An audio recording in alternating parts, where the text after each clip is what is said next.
Hello, this is Dr. Manoj Pathak, Department of English, Arkadan University, Jamshedpur.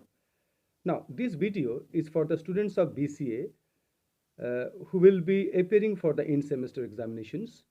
And in the syllabus, they have a sonnet of William Shakespeare, sonnet number 116. So before we go to the text of the sonnet, let us understand something that what does sonnet mean? Uh, Very simply, the word sonnet has been derived from the Italian word sonetto, meaning a little sound or strain. Sonnet is a poem expressing one main idea or emotion consisting of 14 decasyllabic lines. Its birthplace is not yet definitely determined, but there is little doubt that the form existed in Italy in the later half of the 13th century. So it's chiefly associated with the famous Italian poet Petrarch, but it has been earlier used by Dante. The sonnet is chiefly found in two forms, Italian and Petrarchan, English or Shakespearean. However, some deviations from these two forms have also been noted. However, now let us go to the text of 116 uh, of William Shakespeare. In that, the first line is, let me not to the marriage of true minds admit impediments, love is not love, which alters when it alteration finds, or bends with the remover to remove. Oh no, it's an ever fixed mark. This looks on tempests and is never shaken. It's the star to every wandering bark, whose words unknown, although his height be taken, love is not time's fool, though rosy lips and cheeks within his bending sickle's compass come. Love alters not with his brief hours and weeks, but bears it out even to the age of doom. And the last couplet is, if this be error and upon me proved, I never read, nor no man ever loved. This is the original text of the poem, I mean the sonnet of William Shakespeare number 116. If we move forward for the paraphrase of this particular text, we can read it as follows.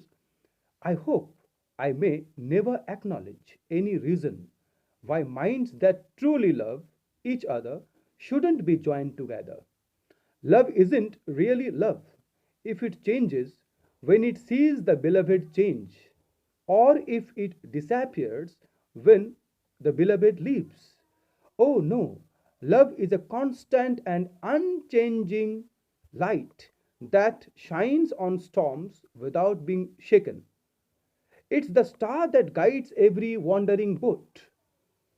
And like a star, its value is beyond measure, though its height can be measured. Love is not under time's power, though time has the power to destroy rosy lips and cheeks. Love does not alter with the passage of brief hours and weeks, but lasts until doomsday.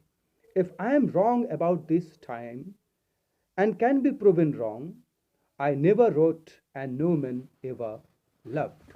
This is the paraphrase or the modern text of this poem. Now, if we go to the analytical part of this sonnet, we can make some very remarkable points about this sonnet. That this sonnet attempts to define love. Shakespeare, through this sonnet, he tells that both what it is and what it is not. I mean, what love is and what love is not. In the first quatrain, that is 4 lines, the speaker says that love, the marriage of true minds. He uses this phrase very emphatically that love is marriage of true minds. He uses the word marriage because marriage is taken as very holy and sacred, and it's taken to be for a longer time and without any obstacle, or in all sort of circumstances a person remains with a marriage, and he or she devotes each and every aspect of their life to that particular marriage. That's why Shakespeare has used this term, that love is marriage of true minds. And why? Because this is perfect and unchanging. It does not admit impediments. Impediments means that obstacles, hurdles. So if anyone of you if anyone is in love, so he and she cannot admit any impediment. That is, they cannot allow others to obstruct their passage of love. So it does not change when it finds changes in the loved one. Love cannot alter in due course of time. In the second quatrain, the speaker tells what love is through a metaphor, a guiding star. This is very important. He uses the metaphor of a guiding star to lost ships. When the ships are lost with their directions, the guiding star at the in the sky, they get the direction through that. So he says that this is a guiding star for the life, and and that's not susceptible to storms. As guiding star remains unchanged, it does not alter its place even if storms come to the or tempest comes to the water. It remains in its own position. In the same time, he I mean the Shakespeare tries to correlate it with human's star as love. Love is meant to be the guiding star of human life.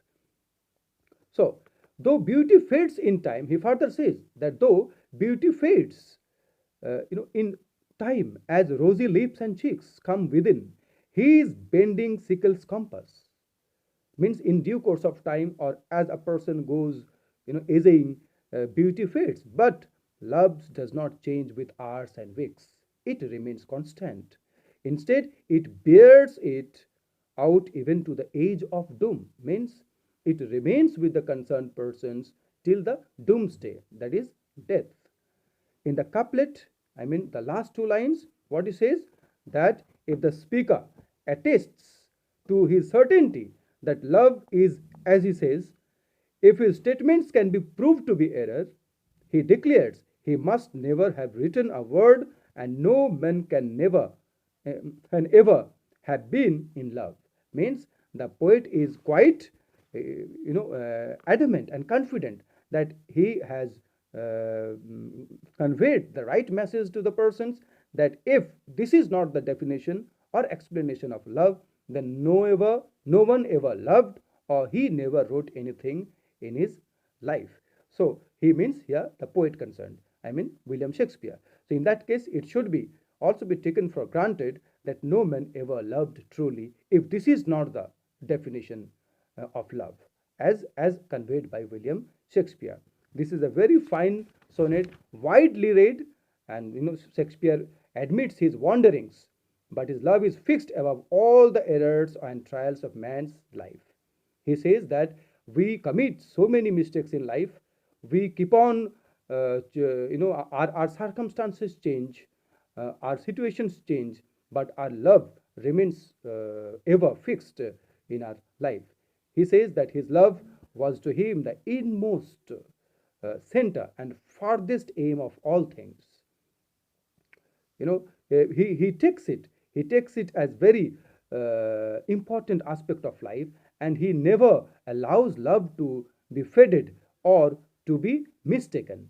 Rather, he emphasizes on the fact that love remains constant in one's life if it is true love, because this is the marriage of true minds.